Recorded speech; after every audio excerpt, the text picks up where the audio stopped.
They are a feast for the eyes. They taste amazing. They literally melt in your mouth. These are my favorite Mamoul and kaak. To me, they're so irresistible. Let me show you how to make this amazing delicacy and let's get started. I posted this recipe before and you loved it, and this is an updated version. It is this year's Mamoul, and I'm gonna start by melting 2 cups of butter. Set aside and let it cool a little bit, and you're gonna add 4 cups of farina and 2 cups of semolina. Semolina is much finer than the farina, and I find those measurements give me the most amazing texture, and the dough will be very workable and easy to handle. You have the semolina and farina mixed in. You're gonna add a 1/4 cup of a very good extra virgin olive oil. The olive oil will give your mamoul a very melt in your mouth texture. For the butter, you're gonna only use clarified butter. All the milk solids you just saw on the bottom, you're gonna try to avoid.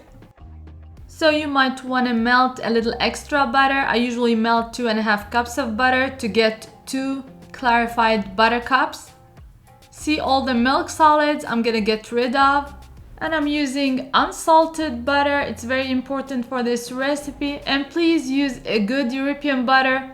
It's such a nice treat and the flavor of the butter will make a great difference. I use Kerrygold butter. It's my choice for this recipe.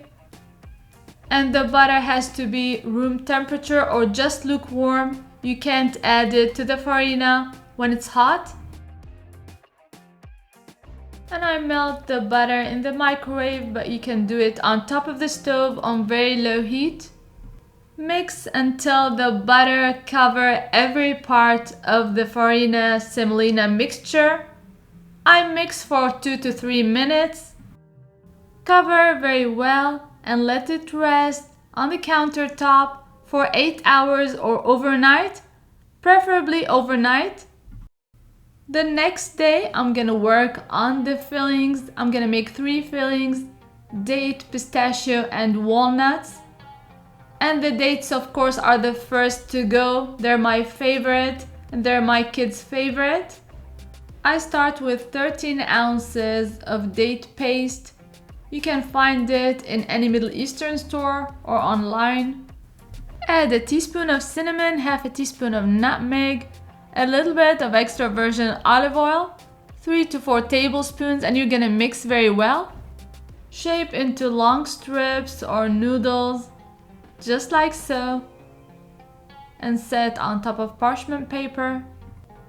If you're liking my recipes and want to see more, please don't forget to subscribe, like, and share. Hit the notification bell next to the subscribe button so that you won't miss any of my recipes, and follow me on social media. The links are going to be in the description box below.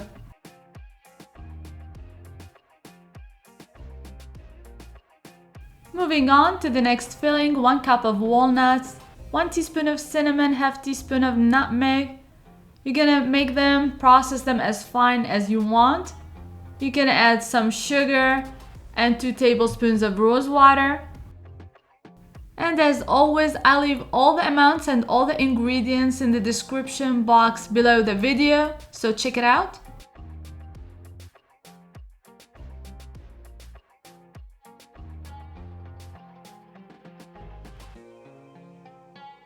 Some people like the filling very fine, others don't, so adjust to your preference. It doesn't really matter. For the pistachio, you're gonna add 1 cup of pistachio, 2 tablespoons of sugar, 2 tablespoons of rose water. Pulse them as fine as you want.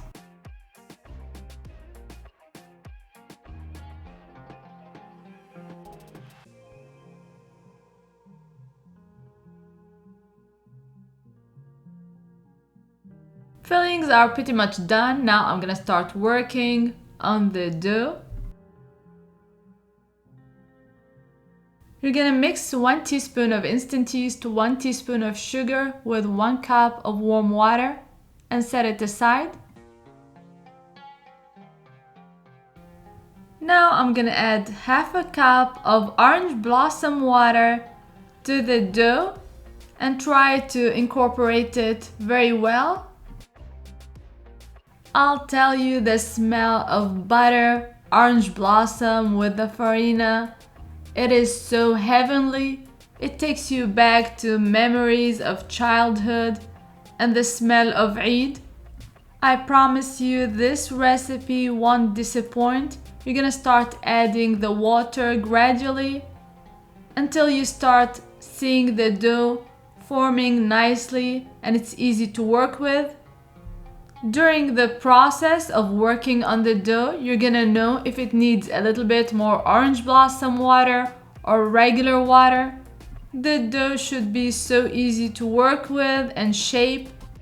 Sometimes I feel the need to add a touch more orange blossom water to the dough, and sometimes I don't. I work in small batches, try to cover the rest of the dough at all times.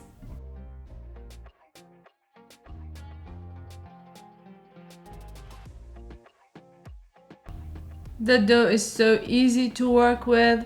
I fill it with a good amount of the date mixture. I use these special tweezers to shape the dough to give it a nice look. You can also use different molds to shape the dough. This is my preferred way of decorating the mamoul. It is so easy and fun.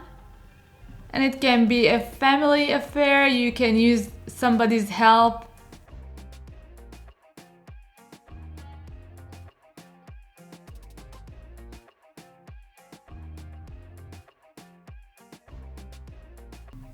Now I'm gonna show you how to make a walnut one. I add a generous amount of the filling.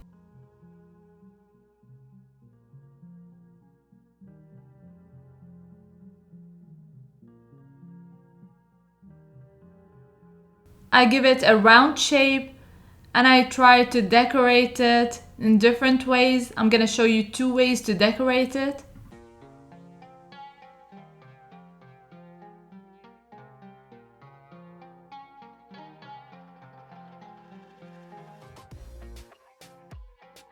Here's another one, and this is how I'm gonna decorate it.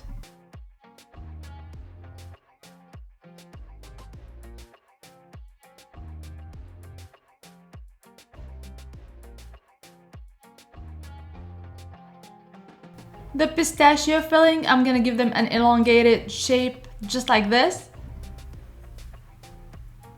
And decorate with the tweezers the way you want. There are no rules. I'm gonna show you a couple more before I move on to the baking process. And yes, this is a demanding recipe. It takes some time, but it's a total labor of love. Your family are gonna love you. You're gonna create memories, and it's worth making once a year. And if you wanna just try it out, you can make half of the amount and see if you like it. When you finish a tray or 2 and you want to start baking, you're gonna preheat the oven to 385 degrees Fahrenheit.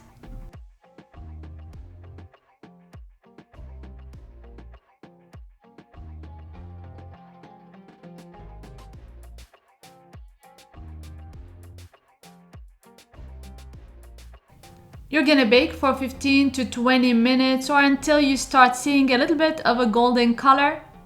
These are looking amazing and the whole house smells divine. It smells like Eid. And here's a fun fact for you. I hide them in a cast iron pot just like mom used to do, and she still does. That's her favorite way of hiding these so that they won't disappear so fast. I really hope you give it a try soon, and until next time, bon appétit!